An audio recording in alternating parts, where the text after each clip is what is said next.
I will gather anywhere when people want to talk about the bond between Israel and America. I will speak with anyone that wants to make it stronger. That was an amazing moment with that greatest generation. We should make one commitment tonight before we begin. Watching those men, knowing their sacrifice and those who didn't come back, we should make the commitment ourselves that we will carry that torch. Because as Ronald Reagan said, freedom is just one generation away from extinction. And that's what I want to talk about tonight. We heard Pete talk about our amazing president, and he has done amazing things. But I first want to give you an update of what it looks like around the world. Because these young veterans that received that award, there are some things happening today that they may say happened in their childhood. If you just take Israel and you look around to their neighborhood, if you go north to Hezbollah, their work with Iran, they now have 20 times the number of missiles, with greater distance, more accuracy than before. You go east to Syria. Again, more work with the evils of Iran, who works to try to build a permanent base and work to try to take Golan Heights. Thank God for President Trump.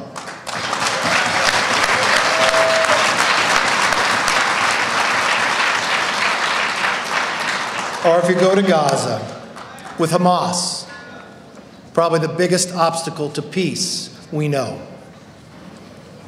This bond that's built with Israel is built on a solid foundation of common values, of shared cultural heritage. But by having that, the belief in democracy, we also have common enemies. We've watched what those enemies have been able to do around Israel. They put fear into us, but they should not, because we know we stood against them before. But you know what bothers me the greatest? I expect that from Iran. I expect that from Syria. But I should not expect it from the UK, in America, or in the halls of Congress.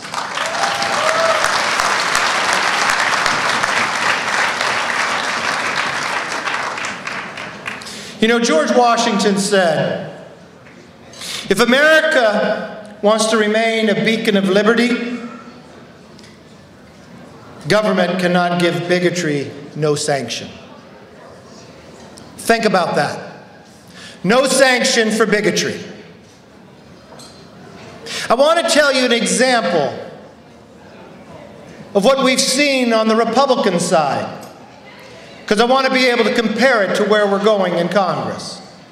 Within my first 2 weeks of leadership, there was an individual on my side of the aisle that said something that I thought went against what the party of Lincoln believed about white supremacy.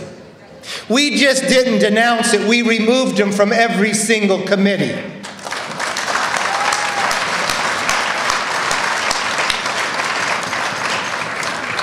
Now I want to talk about what's happening in the halls of Congress.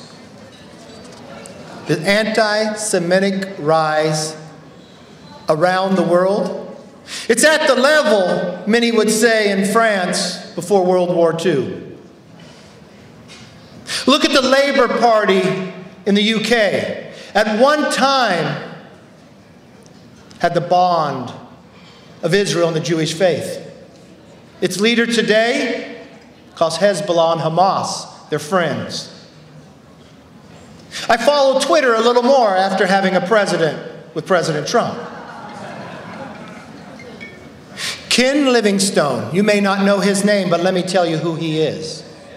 Ken Livingstone was the first London mayor, I believe, of the Labour Party. He ran for Prime Minister. He lost to Tony Blair. He was a member of the Parliament. You know what he tweeted? He said, it's not anti-Semitic to hate Jews of Israel. Do you know when he tweeted it? today. He says he no longer believes or belongs to the Labor Party. You know what he calls himself? A Democrat socialist. You want to know who else calls themselves a Democrat socialist? Congresswoman Cortez, Omar, and Tlaib.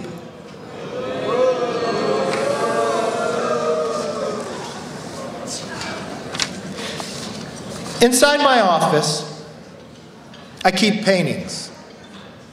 Paintings of individuals that I have admired. Abraham Lincoln, George Washington, and Washington crossing the Delaware. There's a reason why I admire these men. And I wonder at times if they would give us advice. Do you know what Abraham Lincoln would say if he stood here today? Believe in the exceptionalism of this country. That we are different than any other country before us. And when I speak of these values, I speak of Israel and America values. And why would Abraham Lincoln say that? I say the Gettysburg Address. You all know it. 77 years ago, our forefathers brought forth a new nation on this continent, conceived in liberty and dedicated the proposition that all are created equal.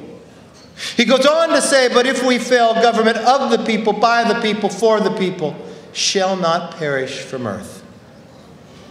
We were not the world power at the time, but he knew the power of who we were and who we are. That we should not apologize for ourselves. But you know when it hit home the greatest?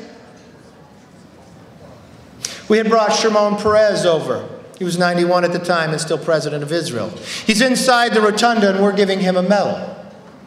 And he looks out before us of the House and the Senate. And he says, you live in the greatest nation that's ever been on the face of the earth.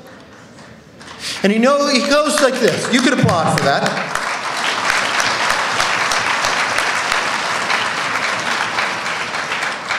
He says, you know what your greatness comes from? Not what America takes, but what America gives. America will give the ultimate sacrifice of their own life for freedom. That is who we are. That is why the bond between America and Israel and the values should lead the world. The world is safer when we are stronger.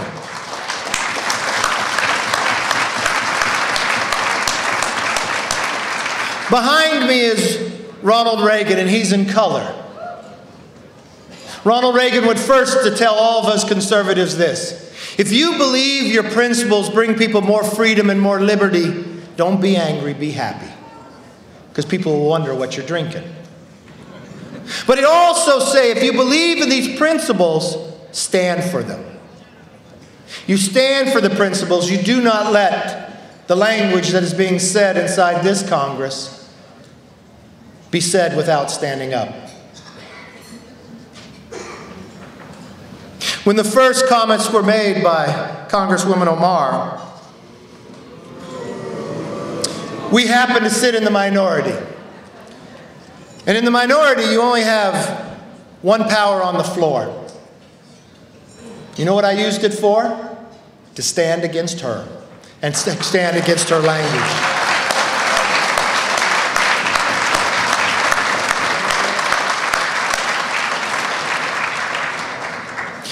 BDS is anti-Semitic.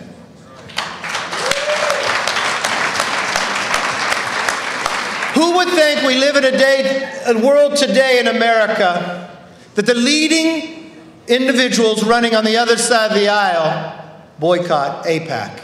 AIPAC should not be boycotted. AIPAC should be celebrated.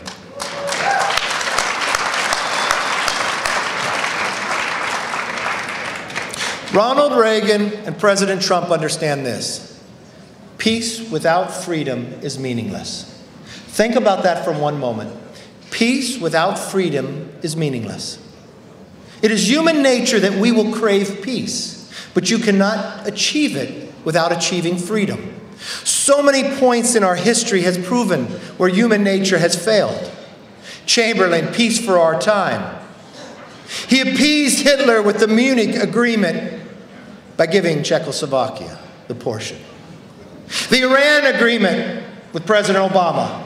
There was no freedom in appeasing Iran. What did we do? We supplied them billions of dollars to fund terrorism around the world. This is something President Trump and President Reagan both understood. What has President Trump done? Knocked away the agreement, because there is no freedom.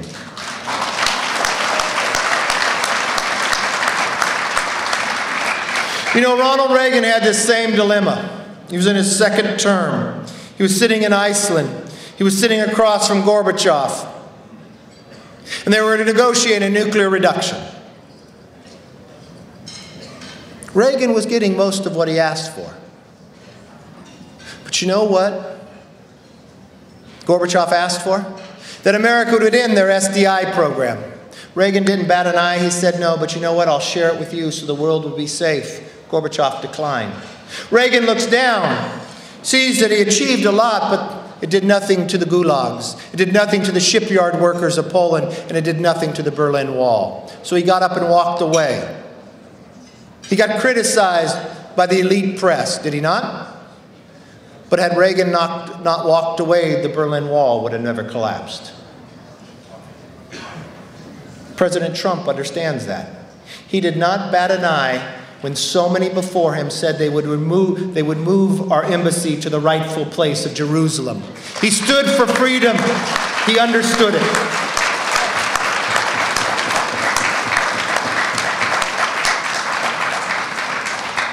And the last place and picture in my office is Washington crossing the Delaware. You know the famous painting. You know when it took place, Christmas 1776, right? There were no iPhones there to take pictures. The original painting wasn't painted at that time. It was painted in 1851 by a German immigrant named Emanuel Luntz. He wanted to inspire Germany to have a revolution with the freedoms of America. So he gets the painting wrong. The Delaware looks like the Rhine, but he's German. We gave him a break for that. He puts 13 people in a rowboat. Why would he pick 13? 13 colonies, right? He only shows you 12 faces. But I want you to look at who's in the boat. He has Washington not in a battle uniform, but in a ceremonial uniform, standing up, crossing the Delaware. You look at that man and you say, I bet he's never lost a battle. No, you see, he's never won one. That was our first victory when we surprised the Hessians. But I want you to see who's in the boat. The second is Scottish. Behind him is African American. In the middle is a woman. In the very back is a Native American. I can't tell you if they were all on that boat today, but to the young immigrant, that's who he believed. The second to last person is a farmer. It's a hand across his face. It's the hand of the 13th person we don't see. But it's the hand that most reflects all of us. You see, the young artist was saying, here we are as a young nation, much where Israel was 70 years ago. Willing to risk everything for the idea of freedom and democracy, not just in America, but in the Middle East. That we will stand against bigotry. We believe all are equal. Here's a hand. Would you get in and join us? That is true to then as it is today. The waters can get rough, but if we stay silent, that the fear is not the countries next to Israel, but the language that has been spoken in our house, I wonder if the next generation will understand freedom. Let's not appease people. Let's stand against that language.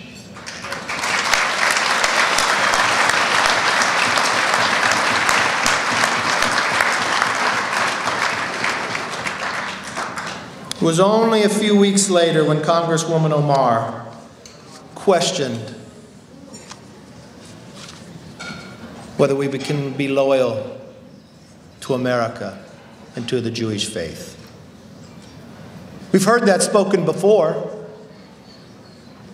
A few on this dais to the side from World War II probably heard that language when they were young as well. And no greater time in our history is the time to stand now. When we called for a resolution, the Democrats couldn't even produce.